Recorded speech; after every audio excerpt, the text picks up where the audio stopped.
ప్రణాళిక టీవీ యాజమాన్యానికి, దేవుని వాక్యాన్ని అందించే అవకాశాలు కలుగజేసిన యాజమాన్యానికి నా హృదయపూర్వకమైన వందనాలు. దేవుని వాక్యాన్ని వింటున్న సోదరులకు, సహోదరులకు, దైవజనులకు నా హృదయపూర్వకమైన వందనాలు తెలియజేస్తున్నాం. ఈరోజు ప్రార్థన అనే అంశాన్ని మనం నేర్చుకుందాం.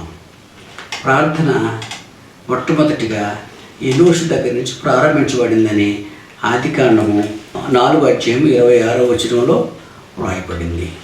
కనుక ప్రార్థన అక్కడి నుంచి ప్రారంభించబడిన తర్వాత నోహు ప్రార్థన చేశాడు, అబ్రహాము ప్రార్థన చేశాడు, ఎనోషు ప్రార్థన చేశాడు, యెహోషువ ప్రార్థన చేశాడు, మోషే ప్రార్థన చేశాడు. ఈ ప్రార్థనలో దేవుడు ఆలకించి ప్రతిఫలాన్ని దయచేశాడు. మోషేకి దేవుడు ఒక ప్రత్యక్ష గుడారాన్ని అమర్చటానికే దేవుడు కొండ మీదకు పిలిచి ప్రత్యక్ష గుడారాన్ని అమర్చేటప్పుడు ఆ అమరికలో దోపార్తి ఒకటి ఏర్పాటు చేయడానికి దేవుడు మోషేకి తెలియజేశాడు. మోషే ఆ దోపార్తిని యాజకులు మాత్రమే దోపార్తి వేయాలి అనే సంగతి దేవుడు మోషేకి తెలియజేశాడు. యాజకులు దూపం వేస్తూ ఉండేవారు. అందులో లేవీకాండము 10వ అధ్యాయంలో దేవుని ఆజ్ఞను ధిక్కరించి అహరోను కుమారులు వేరొక అగ్ని తీసుకొచ్చి దోపార్తి వేసినందువల్ల పరలోకంలోంచి దేవుని యొక్క అగ్ని బయలుదేరి అహరోను కుమారులను దహించినట్టుగా మనం చూస్తున్నాం. కనుక ప్రార్థన చేసే ప్రతి ఒక్కరూ చాలా జాగ్రత్తగా దేవుని సన్నిధిలో మనం ప్రార్థన చేయవలసిన అవసరం ఉంది. కనుక దేవుని సన్నిధిలో ప్రార్థన చేయడానికి ఎవరు ప్రార్థన చేయాలి? చాలామంది ఎవరికి ప్రార్థన చేయాలో తెలియని పరిస్థితుల్లో ఉన్న దినాలవి. కొంతమంది యేసు ప్రభువుకు ప్రార్థన చేయాలని కొంతమంది యెహోవాకు ప్రార్థన చేయాలని కొంతమంది. కానీ దేవుని వాక్యంలో యెహోషువ గ్రంథం 10వ అధ్యాయం 12వ వచనంలో యెహోషువ దేవుడైన యెహోవాకు ప్రార్థన చేసిన అనే సంగతి వ్రాయబడింది. కీర్తన గ్రంథం 90వ కీర్తన 1వ వచనంలో మోషే యెహోవాకు ప్రార్థన చేసిను అని వ్రాయబడింది. కనుక ప్రార్థన మనం యెహోవాకు ప్రార్థన చేయాలనే సంగతి చెప్పబడింది.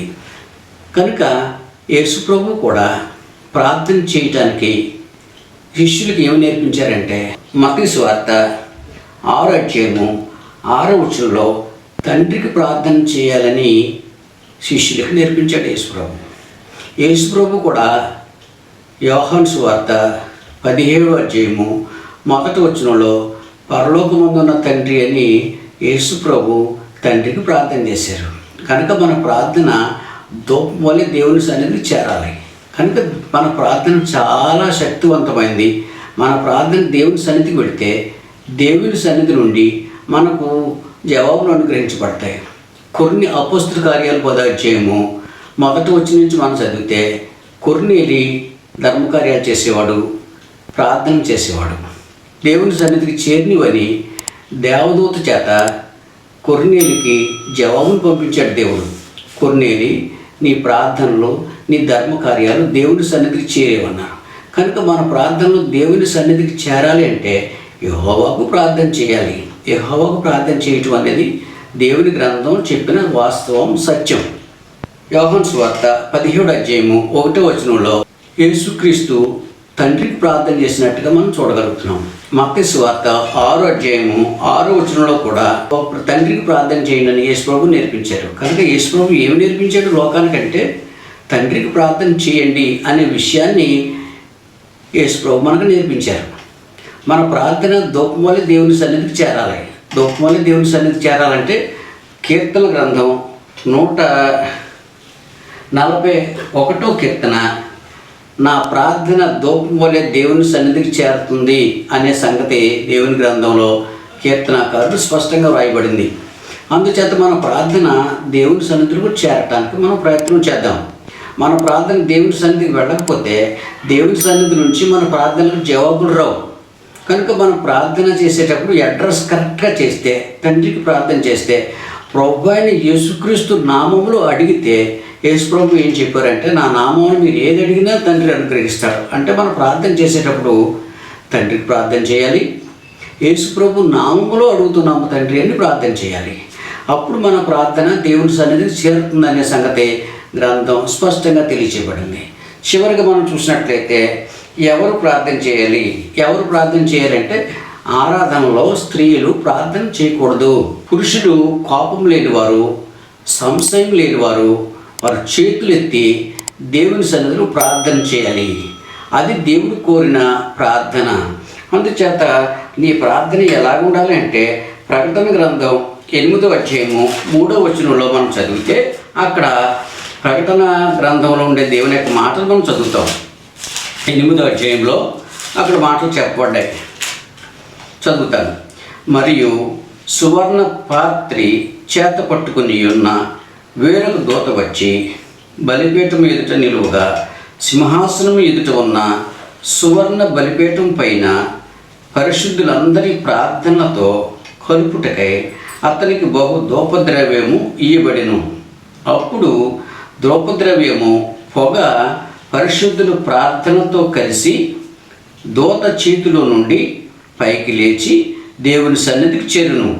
ఆ దూత ధూపార్తిని తీసుకొని బలిపీఠం పైన ఉన్న నిప్పులతో దాన్ని నింపి భూమి మీద పడవేయగా ఉరుములను, ధ్వనులు, మెరుపులు, భూకంపములు కలిగను. కనుక మనం ప్రార్థన చేసేటప్పుడు యెహోవాకు ప్రార్థన చేయాలి, తండ్రిని ప్రార్థన చేయాలి. యేసు ప్రభు నామంలో అడుగుతున్నాం తండ్రి అని ప్రార్థన చేయాలి. ఆ ప్రార్థన దేవుని సన్నిధికి చేరుతుంది. కనుక దేవుని సన్నిధికి చేరే ప్రార్థన మనం చేయాలి. చాలామంది దైవజనులు, చాలామంది విశ్వాసులు, చాలామంది పరిశుద్ధులు ప్రార్థన చేసేటప్పుడే యేసు ప్రభుకు ప్రార్థన చేస్తున్నారు. యేసు ప్రభు ప్రార్థన చేయమని దేవుని గ్రంథంలో మనం చెప్పబడలేదు. యేసు ప్రభువే శిష్యులకు ఏమి నేర్పించాడంటే తండ్రికి ప్రార్థన చేయండి అని యేసు ప్రభు నేర్పించారు. కనుక యేసు ప్రభు కూడా పరలోకంలో ఉన్న తండ్రికే ప్రార్థన చేశారు. కనుక నీవు, నేను, మనము పరిశుద్ధులు అందరము పరలోకంలో ఉన్న తండ్రికి ప్రార్థన చేయాలి. యేసు ప్రభు నామములో ప్రార్థన చేయాలి. అది దేవునికి ఇష్టమైన ప్రార్థన, దేవునికి ఇంపైన ప్రార్థన. యెహోషువ ప్రార్థన చేసినప్పుడు యెహోవాకు ప్రార్థన చేసినని వ్రాయబడింది. యెహోషువ ప్రార్థన చేసినప్పుడు యెహోవాకు ప్రార్థన చేయబడిందని వ్రాయబడింది. కనుక నీవు, నేను చేసే ప్రార్థన దేవుని సన్నిధికి చేరాలి అంటే ప్రార్థించడం చాలా అవసరం. ప్రార్థన అనేకమైన అవసరాలను తీరుస్తుంది, అనేకమైన కష్టాలను తీరుస్తుంది, ఇబ్బందుల్లో ఉన్నవారిని, ఇరుకుల్లో ఉన్నవారిని లేవనెత్తుతుంది. కనుక నీ ప్రార్థన దేవుని సన్నిధి చేరి దేవుని సన్నిధి నుంచి మనకి జవాబులు అందించడానికి మనం ప్రయత్నం చేద్దాం. ప్రార్థన చాలా అవసరం. ప్రతి క్రైస్తవుడు, ప్రతి సోదరుడు, ప్రతి సహోదరుడు, ప్రతి సేవకుడు ప్రార్థనతోనే ప్రతి పని ప్రారంభిస్తాం. ఆ ప్రతి పని ప్రారంభించేటప్పుడే మనం తప్పు ప్రార్థన చేస్తే మన ప్రార్థన దేవుని సన్నిధికి చేరదు, దేవుడి దగ్గర నుంచి జవాబులు రావు. కనుక నీ ప్రార్థన, నా ప్రార్థన సరి చేసుకుని పాత నిబంధన కాలంలో యెహోవాకు ప్రార్థన చేశారని దేవుని గ్రంథంలో రాయబడింది. క్రొత్త నిబంధన కాలంలో తండ్రికి ప్రార్థన చేయండి ప్రభువుని యేసే చక్కగా మనకు వివరించారు. కనుక నీ ప్రార్థన, నా ప్రార్థన దేవుని సన్నిధికి చేరటానికి ప్రయత్నం చేద్దాం. ప్రార్థన వలన అనేకమైన మేలులు మనం పొందుతున్నాం, అనేకమైన ఉపకారాలు మనం పొందుతున్నాం. మనం ఎవరికైనా బలహీనతగా ఉంటే వెంటనే మనం ప్రార్థన చేస్తాం. హాస్పిటల్లో ఉంటే వారి కొరకు ప్రార్థన చేస్తాం. రాజుల కొరకు చేయాలి, అధికారుల కొరకు చేయాలి, ప్రధానుల కొరకు చేయాలి, మన దేశం కొరకు చేయాలి, దేశ నాయకుల కొరకు చేయాలి, సంఘ క్షమాభివృద్ధి కొరకు చేయాలి, సంఘంలో బలహీనతలో ఉన్న వారి కొరకు ప్రార్థన చేయాలి. ఇలాంటి ప్రార్థన నువ్వు చేస్తే ఆ ప్రార్థన దేవుడు అంగీకరించి ఆ ప్రార్థన ప్రతిఫలాన్ని అనుగ్రహించి సంఘం క్షమాభివృద్ధిగా పొందుతుంది. అనేకులు రక్షణ పొందట్లేదు. అలాంటి వారి కొరకు మనం ఏం చేయాలంటే ప్రార్థన చేయాలి. తండ్రి, రక్షణ పొందకుండా చాలామంది నశించిపోతున్నారు, వారి ఆత్మలను దేవుని సన్నిధికి త్రిప్పండి మనం ఏం చేయాలంటే దేవుని సన్నిధిలో ప్రార్థన చేయాలి. అప్పుడు దేవుడు మన ప్రార్థన ఆలకించి మన ప్రార్థన విని అనేకులను నశించిపోకుండా అగ్గిలో నుంచి లాగినట్టుగా కొంతమందిని దేవుని సన్నిధిలోనికి మనం నడిపించబడాలి. అలాగే ఎంతోమందిని మనం నడిపించడానికి దేవుడు దేవుని గ్రంథాన్ని మనకి సాధనంగా అనుగ్రహించారు. కనుక మనం ప్రార్థన అనేది ఈ అంశం నాకు దేవుడు అనుగ్రహించాడు. కనుక వింటున్న మీ అందరికీ నా హృదయపూర్వకమైన వందనాలు తెలియజేసుకుంటూ ముగిస్తున్నాను. ప్రార్థన చేసుకుందాం.